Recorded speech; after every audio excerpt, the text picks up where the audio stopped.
Hello and welcome back to the channel. I'm seeing this trend online for 2026 that we're all prioritizing underconsumption in this late stage capitalism era, not wanting to contribute to this pressure to overconsume, whether that's things in your life like material things or consuming social media content, being online all the time. I find this quite interesting. I think it's high time that we all kind of prioritized under consuming and not adding to the noise that's out there for a lot of reasons, for environmental reasons, for personal reasons, to just give your brain the space to process things, declutter both physically and mentally. And so I was thinking about all the things that I do in my life that are either low consumption or under consumption. And this is not like things that I've changed drastically. I've kind of been doing these over the last couple of years. This by no means is me telling you not to do something that I'm not doing or something that brings you joy. Obviously, you do you, but maybe my list of things that I under consume or consume mindfully will remind you to do the same. And hopefully it will inspire you to make 2026 your mindful consumption era. I like to think that I'm financially quite responsible and I'm chic and I live a good life, but I also cut back in a lot of areas in my life that I don't deem important. And that allows me to save and invest my money.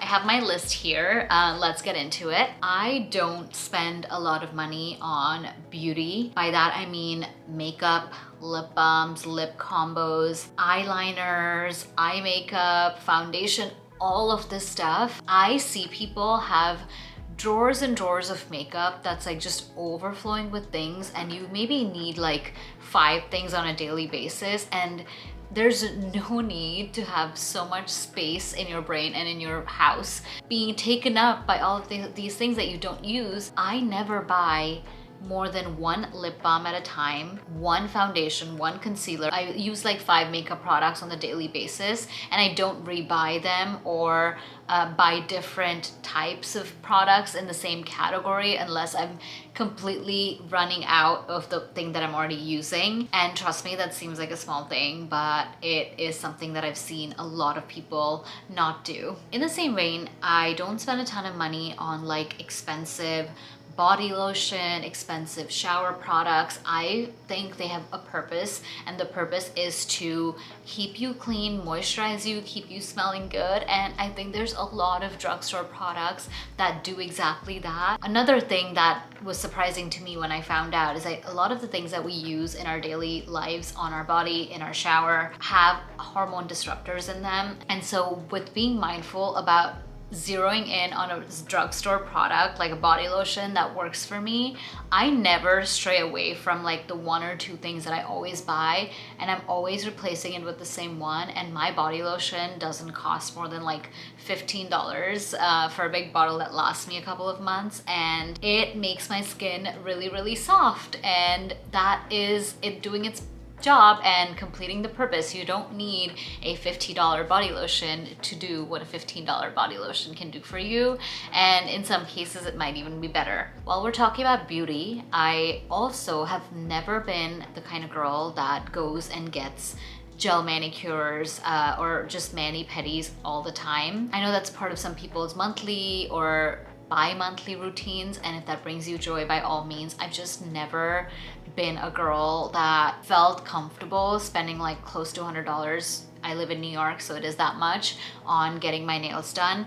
I taught myself how to do gel nails. My nails are almost always done, and I do them myself when I'm watching TV on the weekends, and it's pretty easy once you get the hang of it, and it saves you a lot of money in the long run, or it has for me. One thing that I have been guilty of buying and will no longer be buying in 2026 and beyond is gold-filled or fake jewelry. I started investing in solid gold pieces a couple years ago. I would rather save a little bit more money and invest in solid gold. One, because I love my solid gold pieces. Like, I'm always wearing these rings, and I find myself not wanting to remove them versus the other pieces they tarnish. Just building a more mindfully curated collection, even if that's slow. So yeah, no more fake jewelry for me. Only buying solid gold in 2026 and beyond. I've also been guilty until I want to say last year of buying from fast fashion brands a little more than I should be. So another thing that I've prioritized doing is only buying high quality pieces, which naturally are a little bit more expensive, but will last me for years. And so the cost per wear is actually much lower than something you wear for a year and throw away. But also buying only natural fibers. By that I mean cotton, linen, not buying synthetic plastic basically, which is what polyester is, because other than its environmental effects, it also has effects on your body. Just no longer going to be buying clothing as like a quick fix of, oh, I need a little going out top, let me go buy this $15, $20 top from Zara that will last me for 4 months before it will shrink and I have to give it away. So yeah, no buying fast fashion and only buying natural fibers when I can. In the same vein, I'm also a serial outfit repeater. I have been for the last 3 years, and the amount of just mental space that's freed up for me is amazing, because these are high quality pieces. I spent some money on them, so of course I want to get my value, my worth out of them, but it's also unintentionally defined a personal style. Now, like the close friends in my life or people that see me every day at work, they all kind of have a sense of my personal style. For example, my friend went to this store in New York the other day and she was like, I went to the store and you have to go, because it was giving Urvi. It was giving, these are all Urvi style clothes. And I think outfit repeating, building a quality capsule wardrobe with quality pieces has kind of what's gotten me there. And it's also saved me from over consuming fast fashion. The way that I'm approaching buying clothing or footwear or bigger purchases for the wardrobe in 2026 is I'm making a list, basically a wish list of whatever I want to buy, and I'm gonna let it simmer, give it a few months. But from when I put it on the wish list to when I actually pull the trigger on it, I no longer want to be making impulse buys. One, because I want to buy higher quality pieces and they are more expensive, so I just don't want to throw down a bunch of money on something that catches my eye in the moment. I would rather have a couple of things in my notes app, which is where I put everything, and then whenever I do feel like I want to buy something, I can go on my list and look at what do I still want out of that. And that's how I'm approaching refreshing my wardrobe every so often with something that I might need. So shifting gears a bit and talking about mental underconsumption, I am limiting my screen time. One of my biggest goals for 2026 is to limit my screen time to under 2 hours a day, which kind of embarrassing to say, but compared to what I have been, that's like less than 50%. And the way that I'm doing that is I'm using like app limits, other apps that lock social media apps so that I can't open them without basically solving a little challenge. I started doing this recently, and now for the next 30 days, I'm tracking my phone habits basically and my social media consumption habits, and maybe I'll make a video about that. Let me know if you would like to see that. The goal is to get really disciplined with my mental space and not letting that be sucked into this abyss that is social media, and using that time to have more analog hobbies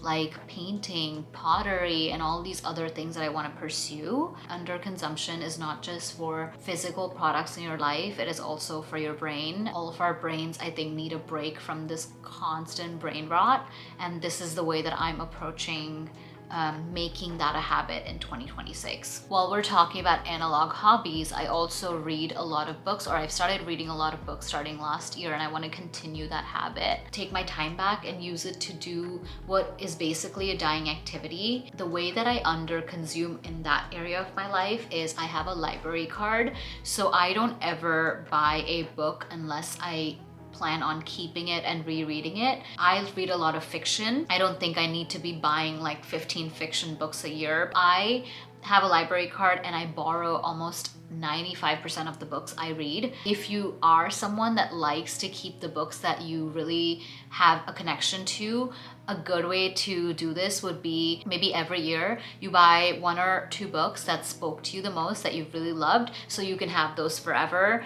But you know, for the others, you can still like borrow from your friends or go to your library. I love to travel, but the way that I game kind of that area of my life is I book flights with credit card points whenever I can. I have 2 or 3 different credit cards and I make all of my purchases on them.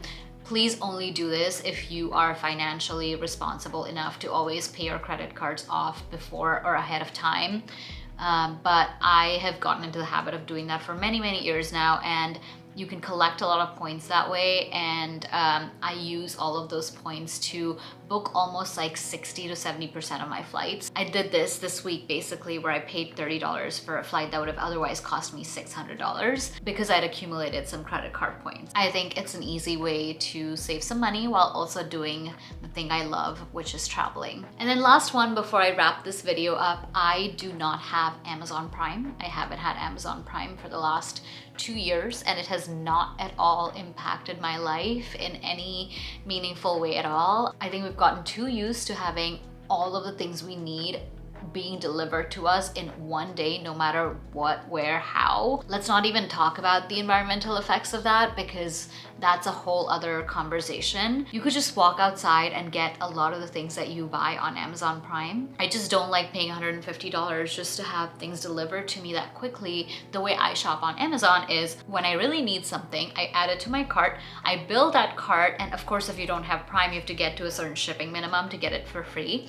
But that also helps me not impulse buy things, because things will stay in my cart for a couple of days before it gets to the point where I can check out and get free shipping. So those are all of the ways that I underconsume or mindfully consume in my own life. Hopefully that inspired you. If there's other things in your life that you do that you think could benefit others or me, leave them in the comments below. And thank you so much for watching. Bye.